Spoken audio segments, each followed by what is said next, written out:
Very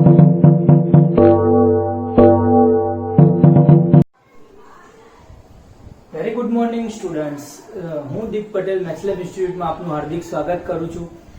ધોરણ number 8 ની અંદર આપણે ચેપ્ટર 6 ભણી રહ્યા હતા, બરોબર છે. લગભગ ભણી ચૂક્યા છે એવું કહી શકાય. અને એની અંદર એસક્યુ સિરીઝ આપણે ભણાવવાની બાકી હતી, મતલબ કે એસક્યુ જે ટૂંકા પ્રશ્નો આવે છે, શોર્ટ ક્વેશ્ચન, એને એસક્યુ સિરીઝ કહું છું હું.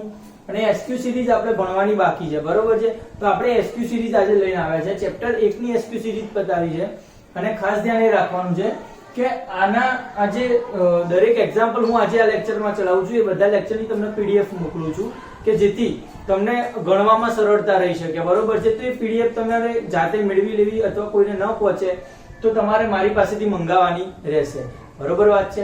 હવે આજે ચર્ચા કરીએ સૌથી પહેલા ક્વેશ્ચન થી. વર્ગ અને વર્ગમૂળનો ચેપ્ટર છે. પહેલો ક્વેશ્ચન પૂછ્યું છે, પ્રથમ n એકી સંખ્યાઓનો સરવાળો શું થશે? પ્રથમ n એકી સંખ્યાઓનો સરવાળો શું થાય? મતલબ એમ કે એક એકી સંખ્યાઓ એટલે કેવી થશે? 1 3 5 7 આવી કેટલા સુધી છે?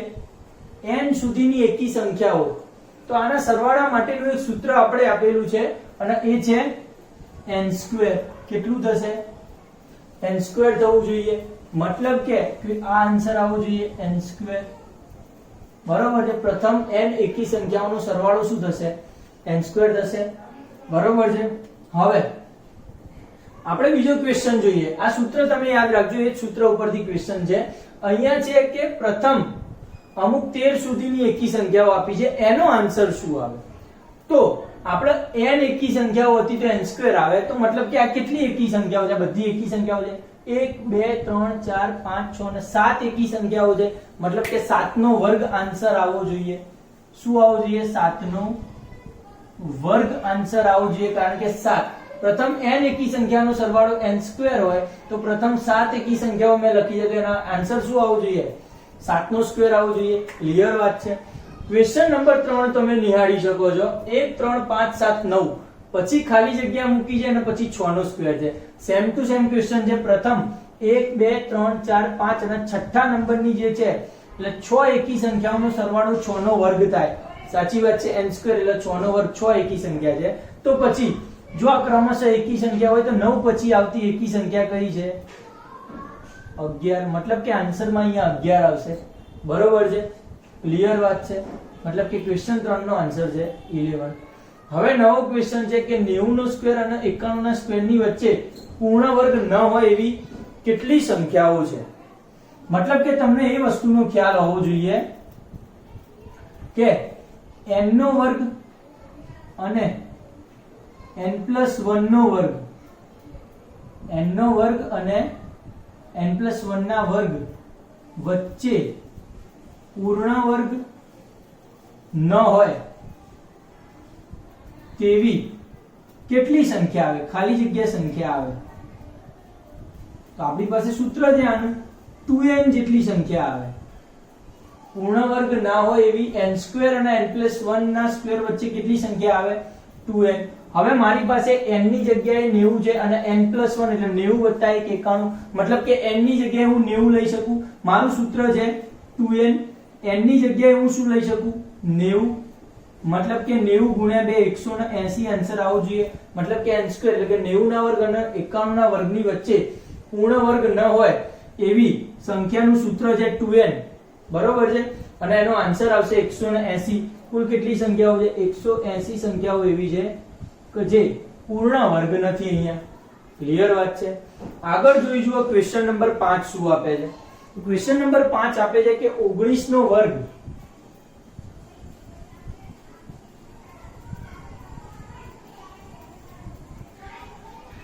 ને કઈ બે ક્રમિક સંખ્યાના સરવાળા તરીકે તમે રજૂ કરી શકો? બરોબર છે. 19 ના વર્ગને કઈ બે ક્રમિક સંખ્યાના સરવાળા તરીકે રજૂ કરી શકો? તો કોઈ પણ n ના વર્ગને ક્રમિક સંખ્યાના સરવાળા તરીકે આ રીતે રજૂ કરી શકાય.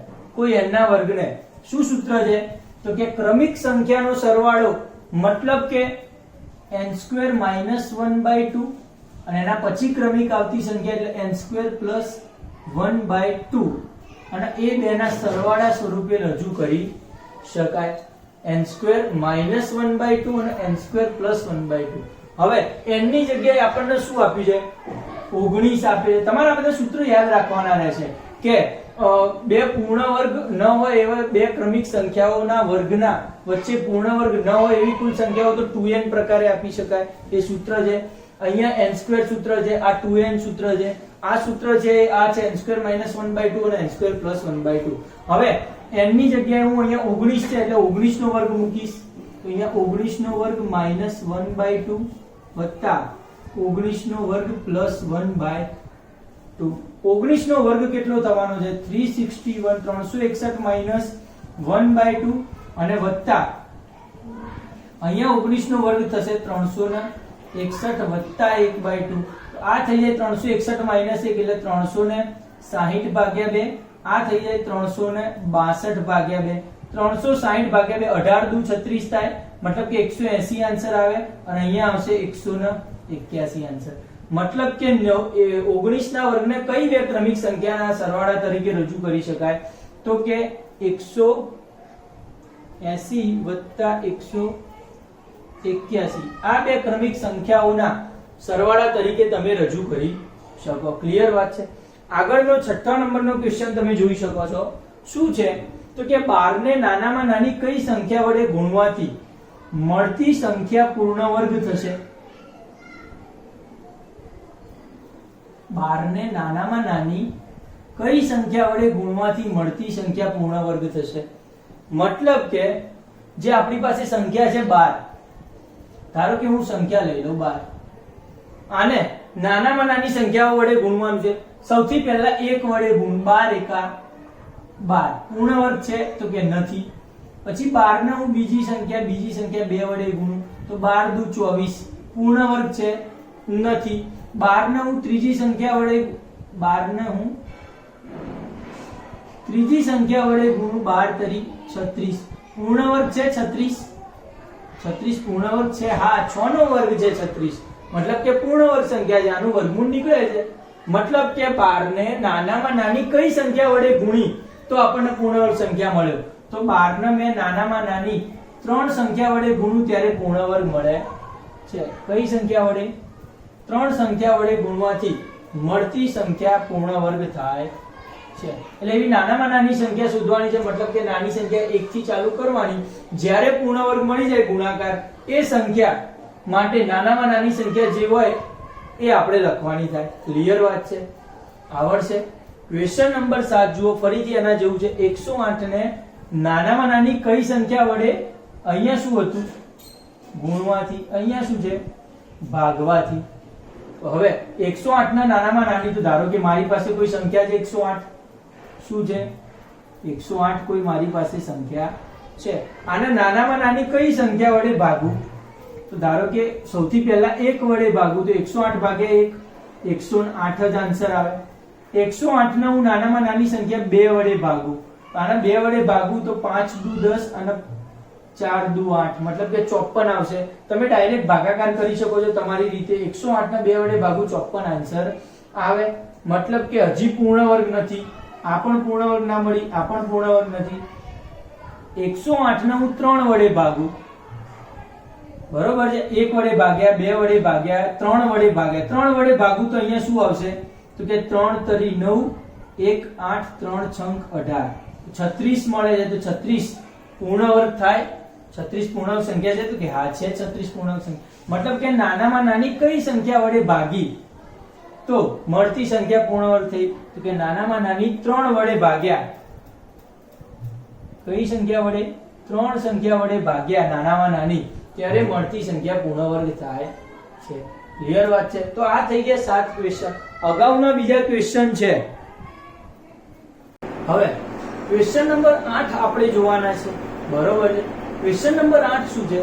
પાયથાગોરિયનની ત્રિપુટીની બે સંખ્યા 8 અને 17 છે, તો ત્રીજી સંખ્યા શોધવાની છે. મતલબ કે તમને પાયથાગોરિયનની ત્રિપુટી કેવી રીતે લખાય છે એ ખ્યાલ આવવો જોઈએ. તો પાયથાગોરિયનની ત્રિપુટી તમે આ રીતે લખો છો. આ રીતે જો કોઈ કાટકોણ ત્રિકોણ હોય એમાં એક બાજુ 2m હોય, બીજી બાજુ m² - 1 હોય, બીજી બાજુ m² + 1 થાય. બરોબર છે. હવે આપણે એમ ચર્ચા કર્યા છે કે અહીંયા એક બાજુ બેકી છે એ 8 છે અને એક છે એ 17 છે. બરોબર છે. બે સંખ્યા મતલબ કે બેકી બાજુ છે એને હું 2m સાથે સરખાવી શકું. મતલબ કે 2m બરાબર શું લખી શકું? 8. એનો મતલબ એમ કે m બરાબર શું થશે? તો 8/2 મતલબ કે 4 થશે.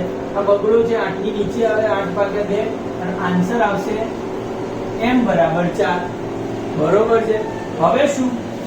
તો મારી પાસે બીજી બે છે m² - 1 અને m² + 1. m² - 1 માં શું આવશે? તો અહીંયા m મળે છે મને 4, તો 4 નો વર્ગ એટલે 16 - 1 આન્સર આવે 15.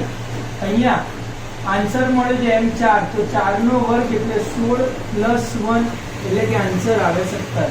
તો બે સંખ્યાઓ હવે બીજી પાયથાગોરિયન થઈ ગયા અને ત્રીજી થઈ આ.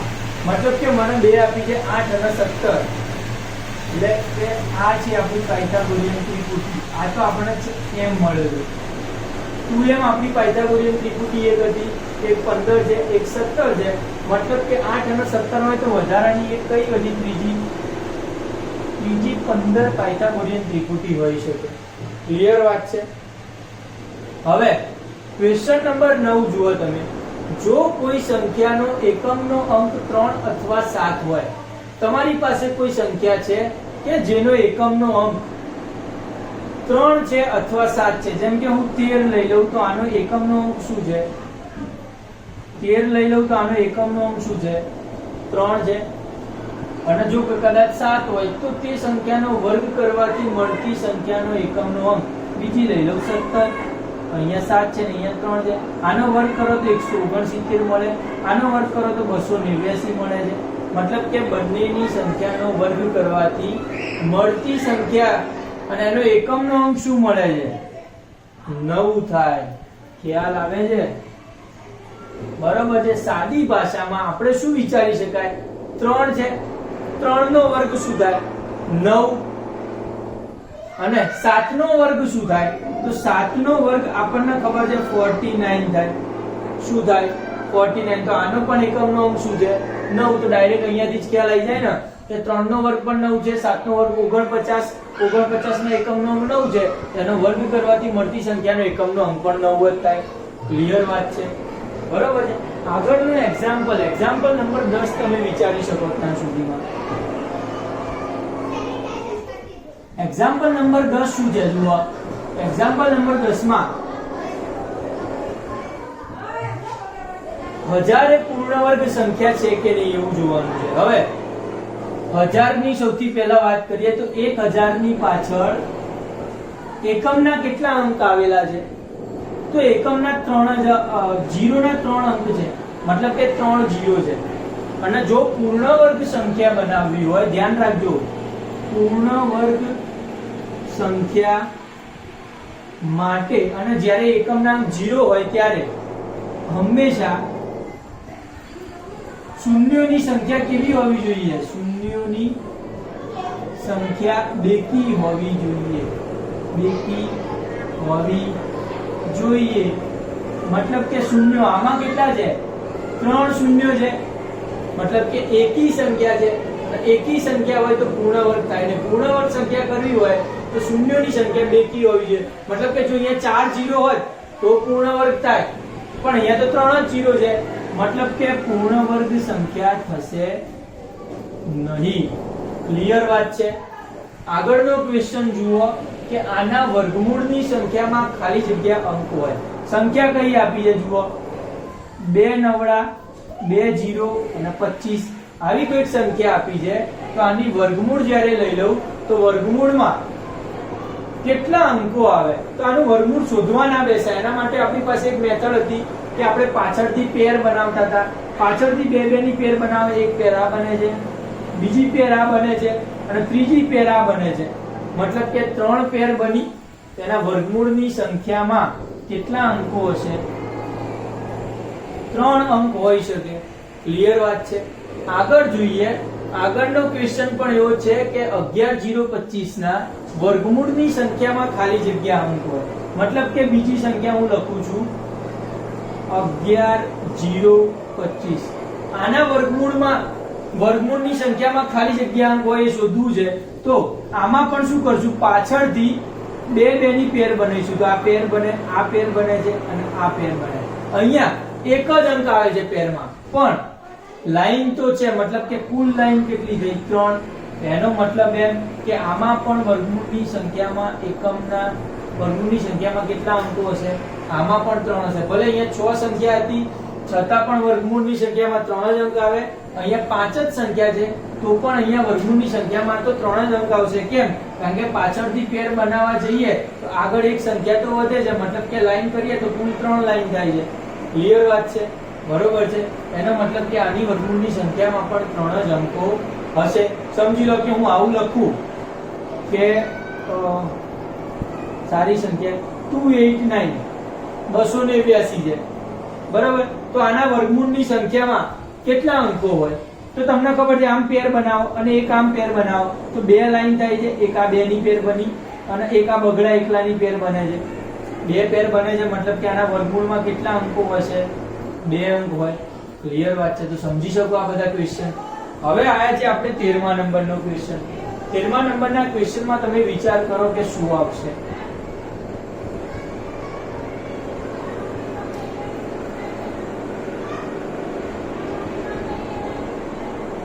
ચલો, 13મા નંબરનો જે ક્વેશ્ચન છે એમાં 81/324 છે. કેટલા છે? 81/324 છે. તો એનું વર્ગમૂળ ખાલી જગ્યા થશે. તો તમારે આનું શું શોધવું છે? વર્ગમૂળ શોધવું છે. તો વારાફરતી વર્ગમૂળ કરવાનું. 81 નું વર્ગમૂળ શું થાય? તો 9 નો વર્ગ 81 છે, મતલબ કે 81 નું વર્ગમૂળ 9 થાય, આપણને ખબર છે. બરોબર છે? અહીંયા 324 નું વર્ગમૂળ શું થાય?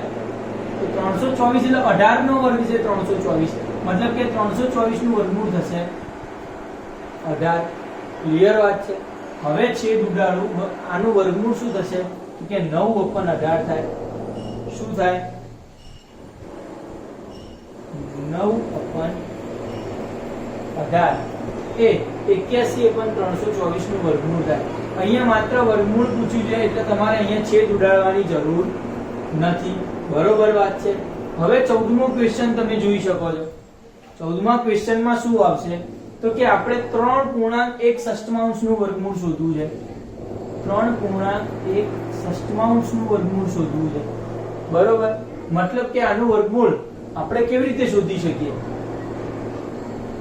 તો સમજો 6 તરી 18, 18 ને 1 આનું વર્ગમૂળ શોધવું છે. 6 તરી 18, 18 ને 1 19 થાય ભાગ્યા 6 છે. તો આનું વર્ગમૂળ શું થાય? √ 19 ભાગ્યા 6 આનું વર્ગમૂળ. આ પૂર્ણ વર્ગ સંખ્યા છે નહીં, મતલબ કે આનું વર્ગમૂળ આવું થશે. વર્ગમૂળમાં √ 19 ભાગ્યા 6. બરાબર છે? આનું વર્ગમૂળ આવું થવાનું છે કારણ કે આનું વર્ગમૂળ નીકળતું નથી. ક્લિયર વાત છે? હવે જુઓ, જેનું ધારો કે અહીંયા પૂર્ણ વર્ગ સંખ્યા હોત અંદર તો એનું વર્ગમૂળ આપણે કાઢતા, પણ અહીંયા નીકળતું નથી એટલે જરૂર નહીં પડે. અહીંયા છે બીજો ક્વેશ્ચન છે 15મો. એમાં 4 નો વર્ગ આપ્યો છે, 5 નો વર્ગ આપ્યો છે, પછી 20 નો વર્ગ આપ્યો છે અને પછી ખાલી જગ્યાનો વર્ગ આવે. તો આપણી પાસે એક પેટર્ન હતી કે જેની અંદર હતું આવું કે 4 નો વર્ગ હોય, પછી એની પછી તરત આવતી સંખ્યા એટલે 5 નો વર્ગ હોય, તો પછી જે આવે અહીંયા એ 4 પંચા કેટલા થાય? 20 નો જ વર્ગ થાય હંમેશા. અને 20 પછી શું સંખ્યા આવે? તો કે આ સંખ્યા 21 નો જ વર્ગ હોય. એટલે પહેલા આ સંખ્યા છે એ આ બેનો ગુણાકાર હોય અને આ સંખ્યા છે એ આમાં એક ઉમેરો એ જ સંખ્યા મળે. મતલબ એમ કે આમાં આ શું આવશે આન્સર? 21 આન્સર આવશે, કારણ કે 20 પછીની સંખ્યા 21 આવે. તો આ પેટર્ન તમે સ્વાધ્યાયમાં આપણે ચોપડી NCERT ની બુકમાં સ્વાધ્યાયમાં આવી ગયું છે. બરોબર છે? આવી એક પેટર્ન હતી, જોઈ લેજો. 16મો ક્વેશ્ચન શું બનીને આવે છે? 16મો ક્વેશ્ચન છે અહીંયા 60 વત્તા 1 શું છે? 60 વત્તા આ 16મો ક્વેશ્ચન છે. 60 વત્તા 61 તો કોનો વર્ગ છે એવું પૂછ્યું છે. 60 વત્તા 61 કોનો વર્ગ છે? તો આપણે લખવાનું 60 વત્તા 61 નો સરવાળો શું થાય? 0 વત્તા 1 એટલે 1 આવે. 6 અને 6 6 વત્તા 6 12 આવે, મતલબ કે 121. તો 121 છે એ કોનો વર્ગ છે? તો આપણને ખબર છે 121 તો 11 નો વર્ગ છે, મતલબ કે અહીંયા આન્સરમાં શું આવશે? 11 નો વર્ગ છે એવું આવવું જોઈએ. બરોબર વાત છે. અહીંયા 79 ના વર્ગનો, અહીંયા 79 સંખ્યા કઈ આપી છે જુઓ, 79 સંખ્યા આપી છે, એના વર્ગનો એકમનો અંક, મતલબ કે સંખ્યા છે મારે 17મા ક્વેશ્ચનમાં 79 અને એનો વર્ગ કરવાનો હોય તો એકમનો અંક શું હોય? તો સૌથી પહેલા મારે આ સંખ્યાનો એકમનો અંક જોવું પડે. અહીંયા એકમનો અંક શું છે? 9. 9 નો વર્ગ કરો તો શું મળે? 9 નો વર્ગ કરો તો આન્સર મળે 81. 81 નો એકમનો અંક શું છે? 1. મતલબ કે 79 નો વર્ગ કરશું તો એનો એકમનો અંક પણ 1 જ મળે. પડે ખબર? જે પણ સંખ્યા તમને આપી છે એમાં શું કરવાનું કીધું છે? વર્ગ કરવાનો. તો આનો એકમનો અંક 9 છે, 9 નો વર્ગ કરીએ તો 81 આવે. 81 નો એકમનો અંક 1 થાય, મતલબ કે 79 ના વર્ગનો એકમનો અંક પણ 1 જ થવાનો છે. ક્લિયર વાત છે? તો આ થઈ ગયા આપણા 8 થી 17 એક્ઝામ્પલ. આગળ આપણે ખરા ખોટા જોઈએ. બરોબર છે?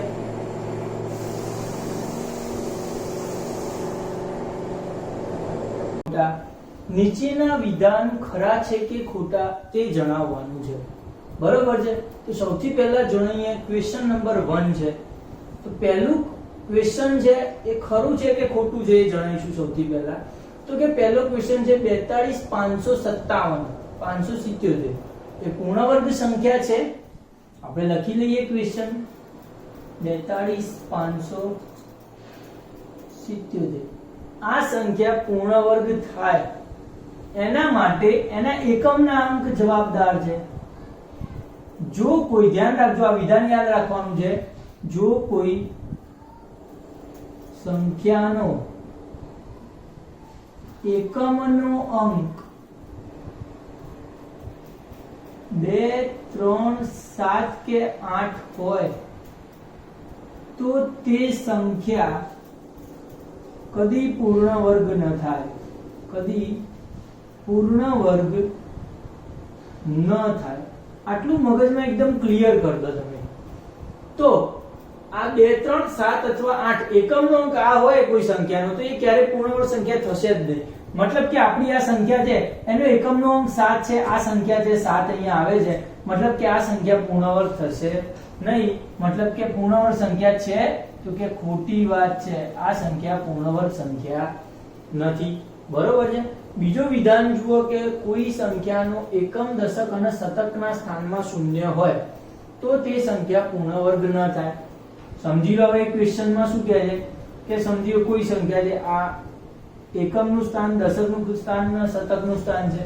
આગળ કોઈ પણ સંખ્યા રહેલી છે, સમજી લો કે 2 રહેલા છે આગળ, ગમે તે સંખ્યા છે, પણ એ સંખ્યામાં અહીંયા એકમનો અંક, દશકનો અંક અને શતકના સ્થાનમાં શૂન્ય છે મારે, તો તે સંખ્યા પૂર્ણ વર્ગ ના થાય. તો અહીંયા શૂન્યોની સંખ્યા કેટલી આવી? 3 શૂન્યો થઈ ગયા. અહીંયા કેટલા શૂન્યો છે? 3 શૂન્યો છે અહીંયા. મતલબ એમ કે આપણે શીખી ગયા છે કે જો બેકી સંખ્યામાં શૂન્ય હોય, બેકી સંખ્યા એટલે 2 4 6 8, બેકી સંખ્યામાં શૂન્ય હોય તો પૂર્ણ વર્ગ થાય. શું હતું? બેકી સંખ્યામાં શૂન્ય હોય તો પૂર્ણ વર્ગ થાય. પરંતુ અહીંયા બેકી સંખ્યામાં શૂન્ય નથી, એકી સંખ્યામાં શૂન્ય છે, મતલબ કે અહીંયા પૂર્ણ વર્ગ થશે નહીં. સોરી, લખ્યું છે અહીંયા કે પૂર્ણ વર્ગ નહીં થાય, તો સાચી વાત છે. પૂર્ણ વર્ગ ન થાય તો પૂર્ણ વર્ગ થવાનું નથી, કારણ કે 3 જ છે શૂન્ય, તો 3 માટે પૂર્ણ વર્ગ નહીં થાય. 4 હોય, 6 હોય, બેકી હોય તો પૂર્ણ વર્ગ થાય. પછી લખે છે કે એકી સંખ્યાનો વર્ગ બેકી સંખ્યા હોઈ શકે. મતલબ કે કોઈ એકી સંખ્યા, ધારો કે હું 3 છે, ત્રણ એકી સંખ્યા છે એનો વર્ગ કરી દઉં તો શું થાય? 9 છે તો 9 પણ એકી સંખ્યા મળે. ધારો કે હું 5 લઈ લઉં, 5 એકી સંખ્યા છે એનો વર્ગ કરું, આન્સર 25 આવે છે. 25 પણ કેવી સંખ્યા છે? એકી સંખ્યા છે. ધારો કે હું 7 લઈ લઉં, 7 એકી સંખ્યા છે એનો વર્ગ કરું, મળે છે 49. 49 કેવી સંખ્યા છે? એકી સંખ્યા છે. મતલબ એમ કે જો કોઈ એકી સંખ્યા હોય ને એનો વર્ગ કરવામાં આવે તો હંમેશા એ એકી સંખ્યા જ મળે, બેકી સંખ્યા હોઈ શકે નહીં. ક્લિયર વાત છે? એટલે આ વિધાન તમને યાદ પણ રહેવું જોઈએ કે એકી સંખ્યાનો વર્ગ શું થાય? એકી સંખ્યા થાય. બેકી સંખ્યાનો વર્ગ શું થાય? બેકી સંખ્યા થાય. ફાવશે? હવે શું છે? 81000 નું વર્ગમૂળ 900 થશે. આવો ક્વેશ્ચન તમે વિચારી શકો મગજમાં, બરોબર? તો તમે એનો શું આન્સર આપશો કે 81000 નું વર્ગમૂળ છે એ 900 થાય કે ના થાય? સાચું છે કે ખોટું છે? તો હા, તમને કદાચ એવો વિચાર આવ્યો હશે રકમ જોઈને કે અહીંયા કેટલા શૂન્યો છે? 3 શૂન્યો છે, અને 3 શૂન્યો હોય તો આ સંખ્યા પૂર્ણ વર્ગ જ ના થાય, મતલબ કે વર્ગમૂળ આવશે જ નહીં. આનું વર્ગમૂળ નીકળે જ નહીં, તો 900 ક્યાંથી આયા? તો ખોટી વાત છે. તો પછી 900 કોનું વર્ગમૂળ થાય? તો સમજી લો હું લખું છું અહીંયા 81000, બરોબર છે. અને એનું શું કરવાનું છે? વર્ગમૂળ શોધવાનું છે. મતલબ કે 81 નું વર્ગમૂળ તો 9 થાય જ, પણ અહીંયા 3 મીંડા છે તો 3 મીંડાનું તો વર્ગમૂળ ના નીકળે. જો કદાચ અહીંયા 4 મીંડા હોત તો પછી એનું વર્ગમૂળ નીકળે, અને 4 ના અડધા એટલે 2 મીંડા અહીંયા આવે તેના વર્ગમૂળમાં, બરોબર છે. મતલબ કે અહીંયા આનું વર્ગમૂળ 900 થતું નથી. ખોટી વાત છે. 81000 નું વર્ગમૂળ 900 નહીં થાય. કોનું થશે? તો કે 8,10,000 નું વર્ગમૂળ હશે તો અહીંયા 900 થશે, કારણ કે 81 નું વર્ગમૂળ 9 અને અહીંયા 4 મીંડા છે તો એનું વર્ગમૂળ કાઢો તો 2 મીંડા થાય. મતલબ કે અહીંયા જો રકમમાં એક 0 વધાર દઉં તો એનું વર્ગમૂળ 900 થાય છે. વાત સાચી છે, પણ અહીંયા સીધી વસ્તુ છે, ખબર પડે આપણને કે માત્ર 3 જ મીંડા છે, એનો મતલબ કે અહીંયા વર્ગમૂળ થવાનું નથી. બેકી સંખ્યામાં હોવા જોઈએ 0 ની સંખ્યા. અહીંયા જુઓ પાયથાગોરિયન ત્રિપુટી આપી દીધી છે આપણને. બે સંખ્યા આપી છે 12 અને 13. બે સંખ્યા 12 અને 13 આપી હોય તો ત્રીજી સંખ્યા 14 થાય કે ના થાય? તો આપણે એક કામ કરીએ, સીધે સીધું આના કર્ણની મદદથી લઈ લઈએ. હવે સીધી વસ્તુ છે કે કોઈ પણ બે સંખ્યા નાની છે અને ત્રીજી સંખ્યા મોટી છે તો નાની સંખ્યા અહીંયા આવે અને મોટી સંખ્યા અહીંયા આવે. સીધી વસ્તુ છે, બરોબર? કારણ કે કર્ણ છે મોટો હોય. તો હવે પાયથાગોરસ લઈએ તો મતલબ કે 12 નો વર્ગ વત્તા 13 નો વર્ગ, મતલબ કે આ બાજુનો વર્ગ વત્તા આ બાજુનો વર્ગ એ આ બાજુના વર્ગ જેટલો થવો જોઈએ. 12 નો વર્ગ થાય 144, 13 નો વર્ગ થાય 169, 9 4 13 નો તગડો વધી 1, 6 4 10 ને 11 નો એકડો વધી 1 અને 1 ને 313 થાય છે. શું થાય છે? 313. પણ અહીંયા 14 નો વર્ગ તો કેટલો છે? 14 નો વર્ગ કેટલો છે? આવડવું જોઈએ. 196. યસ, 196 છે. મતલબ કે અહીંયા 313 આવે છે એટલે ખોટો આવે છે, બરોબર છે. આપણે અહીંયા જો અહીંયા આન્સર 196 આવ્યો હોત તો આપણે કહી શકત કે આ પાયથાગોરિયન ત્રિપુટી છે અને બે સંખ્યાઓનો વર્ગ એ ત્રીજી સંખ્યાના વર્ગ જેટલો થાય છે. એટલે અહીંયા 196 આવવો જોઈએ પણ આવ્યો નહીં. મતલબ કે આ પાયથાગોરિયન ત્રિપુટીની ત્રીજી સંખ્યા ના હોઈ શકે. 14 ક્યારેય નહીં થાય. પડે? બરોબર છે. હવે આગળ જોઈએ. 2700 એ પૂર્ણ વર્ગ સંખ્યા છે, બરોબર છે. 2700 એ મેં એકદમ સિલેક્ટેડ ક્વેશ્ચન લીધા છે, બરોબર છે. આટલા ક્વેશ્ચન આવડી જાય એટલે મને નથી લાગતું ચેપ્ટરમાં ક્યાંય તકલીફ રહે તમને લોકોને, બરોબર છે. યસ, એટલે જો મારા દરેક વિડિયો જો પરફેક્શન થી જોવામાં આવ્યા હોય તો આખા ઇન્ડિયામાં કોઈ એવી સ્કૂલના કોઈ પેપર તમે સોલ્વ ના કરી શકો એવું બની ના શકે, બરોબર છે. અહીંયા છે 2700 અને પૂર્ણ વર્ગ સંખ્યા છે કે નહીં જોવાની છે. તો તમે તો અહીંયા 2700 લખો, પાછળ બે મીંડા જુઓ એટલે તમે ડાયરેક્ટ કહી દો કે આ તો પૂર્ણ વર્ગ સંખ્યા છે એવું કહી દો, બરોબર છે. પણ સમજી લો પાછળ બે 0 આવે એટલે પૂર્ણ વર્ગ સંખ્યા થઈ જાય એવું જરૂરી નથી. આગળના જે આંકડા હોય એ આગળના આંકડા પણ પૂર્ણ વર્ગ હોવા જોઈએ. પણ 27 છે, 27 કોઈનો વર્ગ થતો નથી, પૂર્ણ વર્ગ નથી. એટલે 27 પૂર્ણ વર્ગ નથી, એટલે કે આ આખી સંખ્યા છે એ પણ પૂર્ણ વર્ગ થવાની નથી. ક્લિયર રહેજો મગજમાં, બરોબર છે. હવે સાતમો ક્વેશ્ચન છે, જેનો એકમનો અંક શૂન્ય હોય તે સંખ્યાનો વર્ગ સંખ્યાનો એકમ અને દશકનો બંનેનો અંક શૂન્ય થાય. સમજી લો કે એક સંખ્યા લઈ લો 10. 10 સંખ્યા છે કે જેમાં એકમનો અંક કેવો છે? શૂન્ય છે. તો આ સંખ્યાનો વર્ગ કરું તો મળતી જે સંખ્યા હશે એનો, આ સંખ્યાનો વર્ગ કેટલો થાય? 100 થાય. 10 નો વર્ગ. તો મળતી સંખ્યાનો એકમ અને દશક બંને શૂન્ય હોય. એકમ પણ શૂન્ય છે, દશક પણ શૂન્ય છે. તો વાત એકદમ સાચી છે. આ ખરું વિધાન આવશે. ક્લિયર વાત છે. તો આ થઈ ગયા આપણા 7 ખરા ખોટા, અને આગળ આપણે વિકલ્પ અને ખાલી જગ્યા જેવા ક્વેશ્ચન જોઈ ચૂક્યા છે. વર્ગ અને વર્ગમૂળ અહીંયા આપણે પૂર્ણ કરીએ છીએ, બરોબર છે. અને બીજી વાત કે તમને આ ચેપ્ટરની આપણે ટેસ્ટ લેવાના છે, એની ચર્ચા થઈ ગઈ છે. અને એ ટેસ્ટની સાથે સાથે એસક્યુ પણ આવવાના છે એમાં, એટલે તમે આ શું કહેવાય લેક્ચરનો બહુ સારો ઉપયોગ કરી શકશો.